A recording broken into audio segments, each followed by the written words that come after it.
Sí, fue mi cumpleaños y bueno, en familia, tranquilo, con mis hijos, mi señora y pasar un buen rato.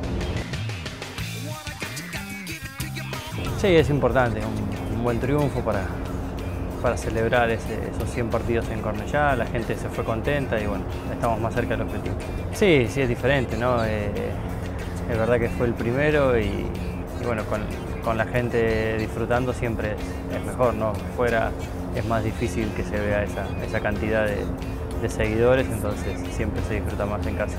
Creo que es muy importante el trabajo que hacemos en balón parado y eso nos ayuda a poder convertir, ¿no?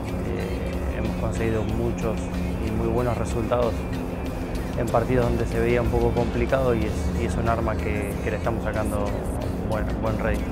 Bueno, ha tocado así, esperemos poder aportar alguno más y con la parte que sea, ¿no? Bienvenido sea siempre poder hacer un gol.